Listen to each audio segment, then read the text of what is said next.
मुरादाबाद येथील एका gas एजन्सीवर gas cylinder घेणाऱ्या लोकांची मोठी गर्दी जमली होती. सुमित ग्राहकांच्या रजिस्टरमध्ये नोंद करत होता आणि इशाराने आपल्या नोकरांना सांगत होता, या लोकांना गॅस सिलेंडर दे. नोकर सतत सिलेंडर वाटपाच्या कामात गुंतलेला होता. दिवसाचे 11 वाजेपर्यंत सुमित आणि त्याच्या नोकराला क्षणभर देखील फुरसत मिळाली नव्हती. 11:30च्या सुमारास जेव्हा गर्दी कमी झाली तेव्हा सुमितने एक दीर्घ श्वास घेत म्हणाला, हिवाळ्याच्या दिवसात सुद्धा घाम फुटला आहे. जा आता चहा बनवून घेऊन ये. आणि हो, चहात आलं नीट घालायला सांग. सोबत बिस्किटं सुद्धा घेऊन ये.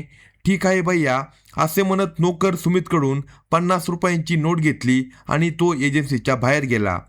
पण जसा तो बाहेर पोहोचला तसाच तो लगेच परत आला. सुमित खुर्चीवर कमरेला आराम देण्यासाठी मागे झुकतच होता. तोच पुन्हा सरळ बसला. काय झालं, तू परत का आला? चहाची टपरी बंद आहे का? भैया, मी अजून तिथे पोचलोच नाही. बाहेर एक मुलगी तुम्हाला विचारत आहे. गॅस सिलेंडर घ्यायला आली असेल, तिला आत पाठव, सुमितने निष्काळजीपणे सांगितले. तिला सिलेंडर नको आहे. ती फक्त एवढंच विचारत आहे, तुम्ही एजन्सीमध्ये आहात का? ती तुमच्या ओळखीची वाटते. आत पाठव तिला, पाहतो कोण आहे. असे म्हणत सुमित खुर्चीवर नीट बसला. नोकर बाहेर गेला. थोड्याच वेळात सुमारे 20 ते 22 वर्षाची एक सुंदर मुलगी आत आली. तिला पाहताच सुमित आश्चर्याने खुर्चीवरून उठून उभा राहिला. तर तू इथे? सुमितच्या तोंडून आश्चर्याचा उद्गार निघाला. आज इथे कस काय आली तू? माझं इथे येणं तुला आवडलं नाही का सुमित? मुलीने गंभीर स्वरात विचारलं. कस काय नाही आवडणार अमृता, सुमित म्हणाला. पण तुला पाहून मला खूप आश्चर्य वाटतंय. तू तर माझ्यासोबत ब्रेकअप केलं होतं, मग आज अचानक मला कस काय आठवलं? मी खूप अडचणीत आहे सुमित, अमृता चौधरी नावाची ती तरुणी गंभीर स्वरात म्हणाली. ओ, सुमित हलकसं हसत म्हणाला. म्हणजे म्हणूनच आज माझी आठवण काढलीस? चल, आलीच आहे तर बस आणि सांग कुठल्या अडचणीत अडकली आहे. ही गोष्ट थोडी प्रायव्हेट आहे, मी तुला एकांतातच सांगू इच्छिते, अमृताने हळू आवाजात सांगितलं. आपण कुठे बाहेर जाऊ शकत नाही का सुमित? सुमितने काही क्षण विचार केला आणि म्हणाला, इतक्या दिवसांनी तू माझ्याकडे आली आहेस अमृता.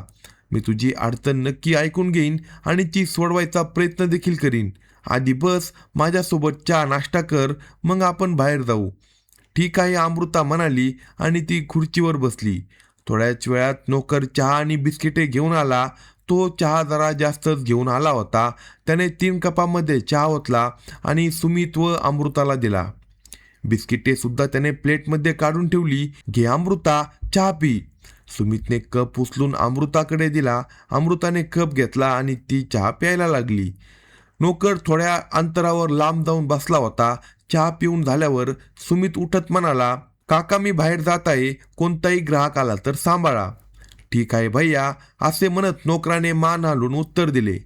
सुमित अमृताला सोबत घेऊन गॅस एजन्सीच्या बाहेर आला. त्याने आपली बाईक काढली आणि अमृताला बसून एका पार्ककडे तो निघाला.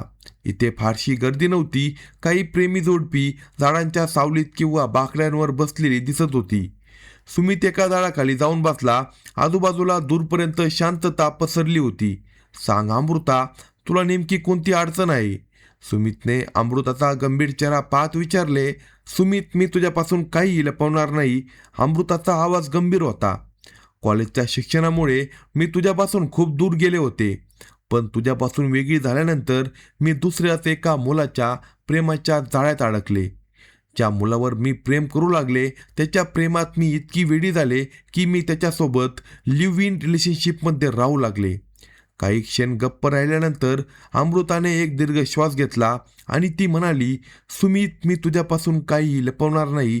त्या मुलासोबत माझे शारीरिक संबंध देखील झाले आणि हेच माझी आयुष्यातील सर्वात मोठी चूक बनली आणि आज माझ्यासाठी ही चूक मोठी अडचण बनून आली आहे. तू त्या मुलाचं पोटाचं बाळ घेणार आहे का अमृता? सुमितने अंदाज घेत विचारलं. नाही सुमित, तसं काही नाही, अमृता म्हणाली. त्या नीच माणसाने माझ्या खास क्षणांचे व्हिडिओ बनवले. तो व्हिडिओ मागूनही मला देत नाही. जेव्हा जेव्हा मी त्याला तो व्हिडिओ डिलीट करायला किंवा मला द्यायला सांगते, तो टाळाटाळ करत राहतो. आता मला त्याची भीती वाटायला लागली आहे. कुठे तो त्या व्हिडिओच्या आधारे मला ब्लॅकमेल करायला लागला तर? हा प्रकार खूप गंभीर आहे अमृता, सुमितने गंभीरपणे श्वास घेत म्हणाला. तुझ्या बोलण्यावरून स्पष्ट दिसतं की तो कधीतरी तुला बदनाम करेल किंवा तुझ्याकडून पैसे उकळेल. हेच माझ्या झोपेचा नाश करत आहे सुमित, अमृता म्हणाली. म्हणूनच मी तुझ्याकडे आले आहे. कृपया कुठल्याही मार्गाने तो व्हिडिओ मला मिळवून दे. मी आयुष्यभर तुझी ऋणी राहील. हे काम इतकं सोपं नाही अमृता, सुमितने काही विचार करून गंभीर स्वरात सांगितलं. यासाठी मला त्या मुलाचे हातपाय मोडावे लागू शकतात किंवा गरज जर पडली तर मला त्याचा जीवही घ्यावा लागू शकतो. त्याला संपव सुमित, अमृता थंड स्वरात म्हणाली. आता माझा त्याच्यासोबत काही संबंध उरलेला नाही. तो मरेल तेव्हाच मला शांतता मिळेल. तो व्हिडिओ त्याने आपल्या कॉम्प्युटरच्या हार्ड डिस्कमध्ये ठेवला आहे. मला ती हार्ड डिस्क कुठल्याही परिस्थितीत हवी आहे. ठीक आहे, सुमित म्हणाला. तुझा मोबाईल नंबर दे, मी काहीतरी मार्ग काढतो. अमृताने आपला मोबाईल नंबर सुमितला दिला. त्यानंतर दोघांमध्ये पुढील योजनेवर चर्चा होत राहिली. त्यानंतर सुमित कश्यप अमृताला घेऊन मुरादाबाद बस स्थानकाकडे निघाला. बस स्टेशनकडे निघाला कारण अमृताला तिथून दिल्लीसाठी बस पकडायची होती. 6 ऑक्टोबरच्या रात्री गांधी विहारमध्ये रात्री साधारण 3 वाजण्याच्या सुमारास फ्लॅट नंबर 60 समोर राहणारा एक व्यक्ती बाथरूमला जाण्यासाठी उठला होता. त्याचवेळी त्याने आपल्या वॉशरूमच्या खिडकीतून पाहिले की फ्लॅट नंबर 60च्या 4थ्या मजल्यावर भयंकर आगीच्या उंच उंच ज्वाळा उठताना त्याला दिसल्या. ते दृश्य पाहताच तो घाबरला आणि तात्काळ घराबाहेर धावत आला. त्यानंतर तो मोठ्या मोठ्याने ओरडू लागला, आग लागली आहे, आग लागली आहे. त्याचा आवाज ऐकून आजूबाजूच्या अनेक घरांच्या खिडक्या आणि दरवाजे उघडले गेले. लोक आपापल्या घरातून बाहेर आले. संपूर्ण परिसरात गोंधळ उडाला. अनेक घरांमध्ये झोपमोड झाली. आग लागल्याच्या आवाजाने सगळीकडे गोंधळ माजला. फ्लॅट नंबर 60च्या खालच्या मजल्यावर राहणारे लोकही जागे झाले आणि गल्लीत येऊन वर 4थ्या मजल्यावर लागलेली भयानक आग पाहून ते घाबरले. कुणीतरी तात्काळ फायर ब्रिगेडला फोन केला. सुमारे 15 ते 20 मिनिटात अग्निशामक दलांच्या गाड्यांच्या सायरनचा आवाज संपूर्ण परिसरात घुमू लागला. अग्निशामक दलाच्या गाड्या घटनास्थळाजवळ पोहोचतात. 4थ्या मजल्यावरील त्या फ्लॅटमध्ये एक जोरदार स्फोट झाला. स्फोटानंतर आग आणखी भडकली. आगीच्या ज्वाळा आकाशाकडे झेपावताना दिसू लागल्या. गर्दीतून अनेक आवाज आले. खोलीत ठेवलेला सिलेंडर फुटला असावा. त्याचवेळी एक व्यक्ती म्हणाला, अरे या फ्लॅटमध्ये तर एक मुलगा राहत होता. त्याचं नाव कदाचित रमेश आहे. तो सिव्हिल सर्व्हिसेसची तयारी करत होता आणि त्याच्यासोबत 1-2 वेळा माझं बोलणंही झालं होतं. दुसरा व्यक्ती दुःखी स्वरात म्हणाला, बिचारा, तो कुठे बाहेर गेला होता की नाही कोण जाणे. तिसरा माणूस म्हणाला, घरातलं सगळं सामान तर जळून राख झालं आहे. तेवढ्यात आणखी एक जण म्हणाला, तो बाहेर गेला होता की घरातच अडकून राहिला होता. एक तरुण म्हणाला, त्याच्यासोबत एक मुलगी राहत असल्याचं मी पाहिलं होतं. कदाचित ती त्याची नातेवाईक दिसत होती, पण गेल्या 2-3 दिवसापासून मी तिला एकदाही पाहिलं नाही. या दरम्यान फायर ब्रिगेडच्या गाड्या तिथे पोहोचल्या. अग्निशामक दलाचे कर्मचारी चपळाईने गाड्यांमधून खाली उतरले आणि तात्काळ कामाला लागले. आग विझवण्यासाठी पाईपमधून प्रचंड दाबाने पाणी सोडले जाऊ लागले. थोड्याच वेळात तिमारपूर पोलीस ठाण्याची पोलीस व्हॅन देखील घटनास्थळी पोहोचली. थोड्याच वेळात 4थ्या मजल्यावरील फ्लॅटमधील आगीवर नियंत्रण मिळवण्यात आले. अग्निशामक दलाचे कर्मचारी आपल्या इंचार्जसोबत 4थ्या मजल्यावर गेले. तिथलं दृश्य अत्यंत भयानक आणि काळीज हादरवणारं होतं. संपूर्ण खोलीत एका तरुणाच्या शरीराचे तुकडे इकडे तिकडे विखुरलेले होते. सिलेंडर फुटल्यामुळे खोलीतलं सगळं सामानही उद्ध्वस्त अवस्थेत पसरलेलं होतं. जळलेल्या मानवी मांसाचा तीव्र वास संपूर्ण खोलीत पसरलेला होता. खोलीत खूप पाणी साचलं होतं, जे हळूहळू निचऱ्याच्या पाईपमधून बाहेर वाहू लागलं होतं.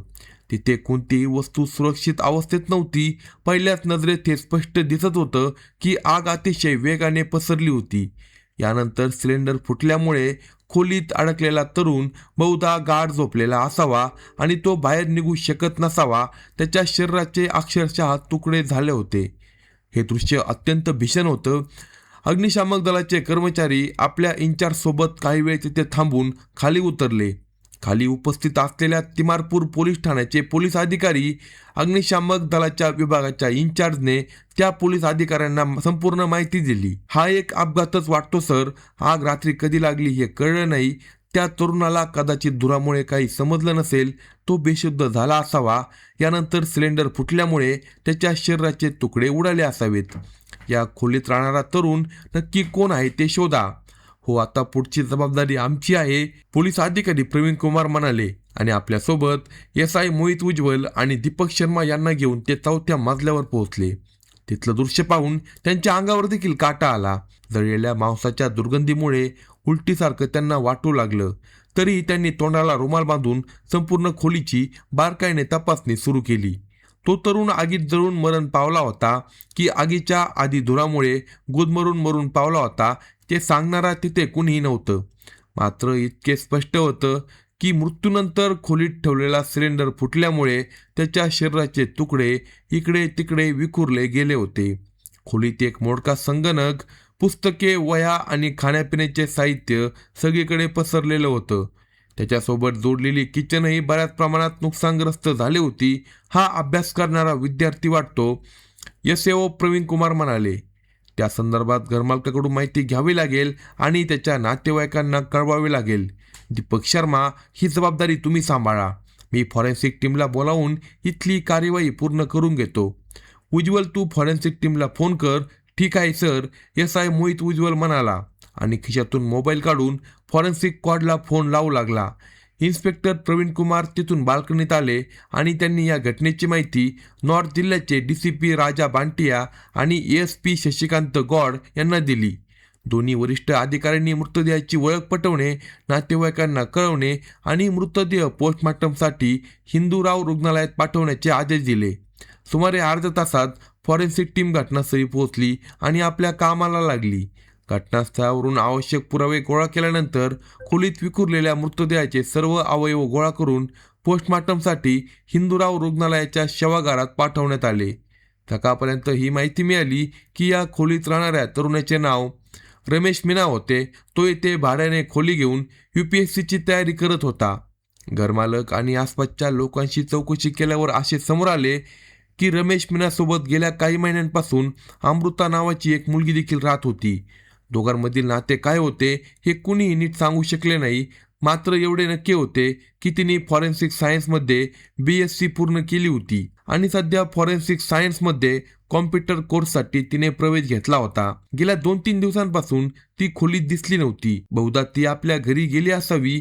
आजकाल तरुण मुलांमुलींमध्ये लिव्ह इन रिलेशनशिपचा कल वाढला आहे आणि याच कारणामुळे इन्स्पेक्टर प्रवीण कुमार यांनी या बाजूकडे फारसे गांभीर्याने पाहिले नाही. रमेश मीना मूळचा राजस्थानचा रहिवासी होता. त्याच्या कुटुंबात आई-वडील आणि एक भाऊ होता. या अपघाताची माहिती कुटुंबाला देण्यात आली. संपूर्ण कार्यवाही पूर्ण केल्यानंतर सकाळी तिमारपूर पोलीस ठाण्याची टीम परत ठाण्यात आली. सकाळी तिमारपूर पोलीस ठाण्याचे SO उन्हात खुर्ची टाकून पेपर वाचत बसले होते. तेवढ्यात त्यांच्या खोलीतील लँडलाईन फोनची घंटी वाजू लागली. इन्स्पेक्टर प्रवीण कुमार उठून आत गेले आणि रिसिव्हर उचलत म्हणाले, हॅलो, मी SO प्रवीण कुमार बोलतोय. आपण कोण? गुड मॉर्निंग सर, पलीकडून गंभीर आवाज आला. मी फॉरेन्सिक टीमचा इन्चार्ज भट्ट बोलतोय. सर, काल रात्री आम्ही तिमारपूरच्या गांधी विहारमध्ये फ्लॅट नंबर 17मध्ये घटनास्थळाची तपासणी करत होतो. त्यावेळी आपणही तिथे उपस्थित होता. हो, मला आठवलं, प्रवीण कुमार म्हणाले. आता तर या घटनेला फक्त 5 तास झाले आहे. सांगा आता काय करायचे? सर, माझं आणि माझ्या संपूर्ण टीमचं मत आहे, ही केवळ अपघाती घटना नाही, तर त्या राकेश मीना नावाच्या तरुणाची पूर्णपणे नियोजनपूर्व हत्या करण्यात आली आहे. इन्स्पेक्टर प्रवीण कुमार आश्चर्याने म्हणाले, तुमच्या तपासात असं काय निष्पन्न झालं मिस्टर भट्ट? हो सर, भट्ट म्हणाले, म्हणूनच मी पूर्ण खात्रीने आपल्याला फोन केलाय. तुम्हाला या प्रकरणात संशय कुठे दिसतोय? प्रवीण कुमार म्हणाले, हे तर सरळ आगीचे आणि सिलेंडर फुटण्याचं प्रकरण वाटत होतं. मी स्वतः ते दृश्य पाहिलं होतं. सिलेंडर ब्लास्टमुळे तरुणाच्या शरीराचे तुकडे उडाले होते.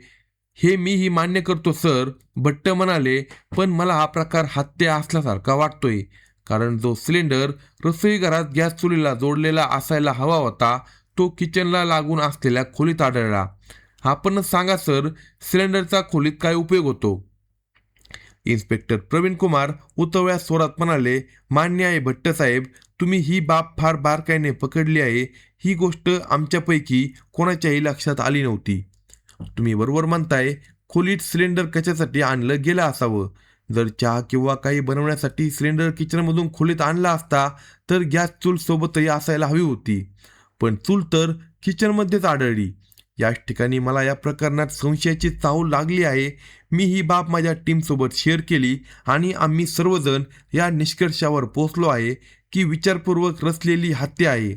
जर तरुण आधीच बेशुद्ध असेल तर त्याच्या शरीराचे तुकडे उडवण्यामागचा एकमेव अर्थ हाच होतो की आधी त्याची हत्या करण्यात आली आणि नंतर सिलेंडर ब्लास्ट करून या घटनेला अपघाताचा रंग देण्यात आला. तुमच्या बोलण्यात तथ्य आहे, प्रवीण कुमार म्हणाले. मी DSP साहेबांसोबत बोलून त्या ठिकाणाची पुन्हा तपासणी करण्याची परवानगी घेतो. मग प्रत्यक्ष सत्य काय आहे ते कळेल. ठीक आहे सर, असे म्हणत भट्ट यांनी फोन ठेवला. इन्स्पेक्टर प्रवीण कुमार यांनी तात्काळ DCP राजा बांटिया यांना फोन करून फॉरेन्सिक इन्चार्ज भट्ट यांनी व्यक्त केलेल्या संशयाची कारणे सांगितली आणि घटनास्थळाची पुन्हा तपासणी करण्याची परवानगी मागितली. राजा बांटिया यांनी परवानगी देत हा मामला गांभीर्याने घेण्यासाठी आपल्या देखरेखीखाली एक विशेष टीम तयार केली. ही टीम SP शशिकांत गौड यांच्या मार्गदर्शनाखाली काम करणार होती. टीम जेव्हा पुन्हा घटनास्थळी पोहोचली आणि बारकाईने तपास सुरू केला तेव्हा श्री भट्ट यांचे म्हणणं बरोबर वाटू लागले. खोलीच्या आत सिलेंडर फुटलेला होता आणि त्याचे तुकडे सगळीकडे विखुरले होते. सिलेंडर फुटल्यामुळे खोलीच्या भिंतींना मोठे नुकसान झाले होते आणि अनेक ठिकाणचे प्लास्टर निघून गेले होते. टीमने किचनची तपासणी केली तेव्हा तिथे चूल अस्ताव्यस्त अवस्थेत पडली होती. चुलीला रबरी पाईप जोडलेला होता, मात्र रेग्युलेटर काढलेला होता. रेग्युलेटर सिलेंडरच्या तोंडावर लावलेला आढळला आणि ब्लास्टमुळे सिलेंडरच्या तोंडाचा भाग खोलीच्या एका कोपऱ्यात जाऊन पडला होता. खोलीत केरोसिन आणि दारूचा तीव्र वास येत होता. कोर्टची पुस्तके अर्धवट झालेल्या अवस्थेत, काही पलंगावर तर काही खोलीत इकडे तिकडे पडलेली दिसत होती. संपूर्ण खोली पाहिल्यानंतर इन्स्पेक्टर पंकज तोमर म्हणाले, इथे स्पष्टपणे क्राईम सीन आहे. या तरुणाची आधी हत्या करण्यात आली आणि नंतर आग लावून इथे सिलेंडर ठेवण्यात आलं जेणेकरून सिलेंडर तापून फुटावा आणि ही घटना अपघातासारखी वाटावी. तरुणाच्या शरीराचे तुकडे झाल्यामुळे पोस्टमॉर्टम नीट होऊ शकत नाही. ही संपूर्ण घटना पूर्वनियोजित कटाखाली करण्यात आली आहे. आता आपल्याला हे शोधायचे आहे की घटनेच्या आधी या खोलीत कोण कोण आले होते. आजूबाजूला जर CCTV कॅमेरे असतील तर सगळं स्पष्ट होईल. चला CCTV कॅमेरे तपासूया, प्रवीण कुमार म्हणाले. सर्वजण बाहेर पडले आणि कॅमेऱ्यांचा शोध घेऊ लागले. गल्लीत विजेच्या एका खांबावर CCTV कॅमेरा लावलेला दिसला. त्या कॅमेऱ्याची फुटेज तपासली असता फ्लॅट नंबर 60च्या 4थ्या मजल्याची रेकॉर्डिंग मिळाली. 5 ऑक्टोबरच्या रात्री सुमारे 8:30 वाजता 2 लोक 4थ्या मजल्यावर जाताना दिसले. त्यानंतर नेमक्या 39 मिनिटांनंतर म्हणजेच रात्री 9:09 वाजता एक तरुण तोंड झाकून खोलीतून बाहेर येताना दिसला. त्यानंतर 6 ऑक्टोबरच्या रात्री 3 वाजता 2 तरुण खोलीतून बाहेर येताना दिसले. दोघांनीही आपले चेहरे झाकले होते. त्यातील एक तरुण चाल आणि शरीरयष्टीवरून मुलीसारखा वाटत होता. त्यानंतर लगेचच खोलीतून आगीच्या ज्वाळा उठताना दिसू लागल्या. पोलीस टीमला आता हे स्पष्ट झालं होतं की 5 ऑक्टोबरच्या रात्रीच फ्लॅट नंबर 60च्या 4थ्या मजल्यावर 3 जण आले होते. एक तरुण आधी बाहेर पडला होता आणि उरलेले 2 जण आग लावण्याच्या थोड्या वेळ आधीच तोंड झाकून बाहेर आले होते. रमेश मीनाची हत्या पूर्ण नियोजन करूनच करण्यात आली होती. आता ही माहिती समोर आली की रमेश मीनासोबत गेल्या 3-4 महिन्यांपासून अमृता चव्हाण नावाची एक तरुणी राहत होती. ही घटना घडण्याच्या 3 दिवस आधीच ती इथून निघून गेली होती आणि ती परत आलीच नाही. म्हणून पोलिसांचा संशय आता तिच्यावर अधिकच गडद झाला. घरमालकाकडून अमृताचा मोबाईल नंबर घेण्यात आला. हेही समजले की अमृता मुरादाबादच्या पितल नगरी भागात राहणारी आहे आणि तिच्या वडिलांचं नाव राजवीर सिंग आहे. जेव्हा पोलिसांनी अमृताच्या मोबाईल नंबरवर कॉल केला तेव्हा तिचा फोन स्विच ऑफ आढळला. 5 ऑक्टोबरच्या रात्रीची तिची लोकेशन काढली असता ती सुद्धा फ्लॅट नंबर 60 परिसरात असल्याचे दिसून आले. त्यामुळे अमृता पोलिसांच्या संशयाच्या चौकटीत पूर्णपणे आली. इन्स्पेक्टर पंकज तोमर यांना तक्रारदार बनवून हा गुन्हा कलम 302 प्रमाणे नोंदवण्यात आला. दुपारच्या सुमारास राकेशचे आई वडील रडत बिलगत राजस्थानहून दिल्लीला पोहोचले. त्यांचेही हेच म्हणणे होते की त्यांचा मुलगा धाडसी आणि निर्भय होता. तो आत्महत्या कधीच करू शकत नाही. त्याची हत्याच करण्यात आली आहे. हे कृत्य त्याच मुलीने केले असेल जी त्याच्यासोबत राहत होती आता पोलिसांचे संपूर्ण लक्ष अमृतावर केंद्रित झाले. तिला ताब्यात घेण्यासाठी पोलिसांनी टीम मुरादाबादला पाठवण्यात आली. पोलिसांनी त्याच्या घरावर आणि नातेवाईकांच्या घरावर छापे टाकले, पण अमृता तिथे मिळाली नाही. तेव्हा समजले की ती दिल्लीच्या छतरपूरमध्ये लपून बसली आहे. तेव्हा तिथेही छापा टाकण्यात आला, मात्र ती काही वेळ आधी तिथून निघून गेली होती. पोलीस तिची लोकेशन ट्रेस करण्याचा सतत प्रयत्न करत होते, पण तिने आपला मोबाईल फोन बंद ठेवला होता. अखेरीस 18 ऑक्टोबर रोजी पोलिसांनी अमृताला मुरादाबादवरून अटक केली. तिला दिल्लीला आणण्यात आले आणि तिची कडक चौकशी सुरू करण्यात आली. चौकशीत तिने आपला गुन्हा कबूल केला आणि सांगितले की रमेश मीनाच्या हत्येसाठी तिने आपल्या जुन्या प्रियकराची मदत घेतली होती. तिच्या त्या जुन्या प्रियकराचे नाव सुमित होते. तो उत्तर प्रदेशातील मुरादाबाद येथील बंगलागाव वाल्मिकी वस्ती परिसरात राहणारा आहे. इन्स्पेक्टर प्रवीण कुमार यांनी विचारले, पण आम्ही फ्लॅट नंबर 60च्या 4थ्या मजल्यावरून 3 तरुणांना तोंड दाखवून खोलीबाहेर जाताना पाहिले होते. तो तिसरा तरुण कोण होता आणि त्या तिघांपैकी तू कुठे होती? यावर अमृताने सांगितले, सर, तिसरा तरुण संदीप कुमार होता, ज्याला सुमितने मुरादाबादवरून बोलावले होते. राकेशची हत्या होताच तो तोंड दाखवून तिथून निघून गेला होता. मी आणि सुमित रात्री 3 वाजता खोलीत आग लावल्यानंतर बाहेर पडलो होतो. मी स्वतःला लपवण्यासाठी रमेश मीनाचे कपडे घातले होते. इन्स्पेक्टर पंकज तोमर यांनी विचारले, तुला रमेश मीनाची हत्या करण्याची गरज का पडली? तू तर मागील 4-5 महिन्यांपासून त्याच्यासोबत लिव्ह इन रिलेशनशिपमध्ये राहत होती. अमृता म्हणाली, सर, मी फॉरेन्सिक सायन्समध्ये BSc शिक्षण घेतले आहे. मे महिन्यात माझी ओळख रमेश सोबत झाली होती. तो स्वभावाने मिळून मिसळून वागणारा होता आणि मला चांगला वाटला. हळूहळू आम्ही दोघे एकमेकांच्या प्रेमात पडलो आणि मी त्याच्या खोलीत राहायला गेले. रमेशने द्वारकाच्या एका कॉलेजमधून BTech केलं होतं आणि त्यावेळी तो UPSCची तयारी करत होता. तो IAS होण्याची स्वप्ने पाहत होता. मी सुद्धा फॉरेन्सिक सायन्समध्ये कॉम्प्युटर कोर्स केलेला होता. एकत्र राहत असताना माझे आणि रमेशचे शारीरिक संबंध झाले. कळेच नाही कधी त्याने आमच्या अंतरंग क्षणाचे व्हिडिओ बनवले. जेव्हा मला याची माहिती मिळाली तेव्हा मी त्याला सर्व व्हिडिओ डिलीट करायला सांगितलं, पण त्यानं तसं केलं नाही. मी अनेक वेळा सांगितलं तरीही तो हार्ड डिस्क मला देत नव्हता ना व्हिडिओ डिलीट करत होता. रागाच्या भरात मी माझ्या मुरादाबादमध्ये राहणाऱ्या माझ्या जुना प्रियकर सुमितला भेटले.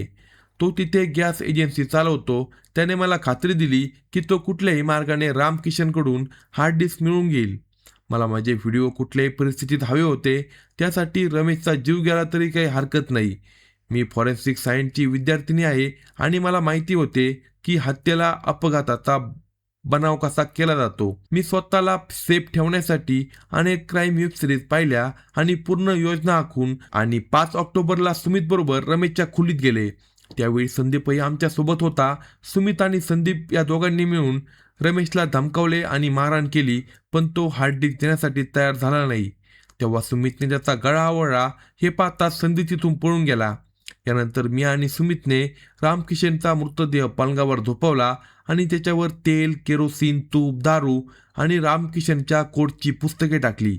यानंतर सुमित रसोईतून गॅस सिलेंडर घेऊन आला. त्याने रेग्युलेटर थोडासा उघडला, जेणेकरून गॅस हळूहळू गळत राहील आणि आम्ही दोघे बाहेर निघून जाऊ. दरवाजाला जाळी होती, ती कापून आत हात घालण्यात आला आणि कडी आतून लावली, जेणेकरून पोलिसांना असं वाटावं की रमेशने स्वतः आत्महत्या केली आहे. बाहेरून खोलीत माचीची काडी पेटून काडी टाकली आणि आम्ही तोंड दाखवून तिथून पळून गेलो. ज्या हार्डडिस्कसाठी तू एवढा मोठा गुन्हा केला, ती हार्डडिस्क तुला मिळाली होती का? DSP राजा भाटिया यांनी प्रश्न विचारला. ते बऱ्याच वेळापासून अमृताचे बोलणे लक्ष देऊन ऐकत होते. हो सर, अमृता म्हणाली. मी कॉम्प्युटरमधून हार्डडिस्क काढून घेतली होती. तिथेच रमेशच्या ट्रॉली बॅगमध्ये ठेवलेले त्याचे दोन्ही मोबाईल फोनही मी उचलून घेतले होते.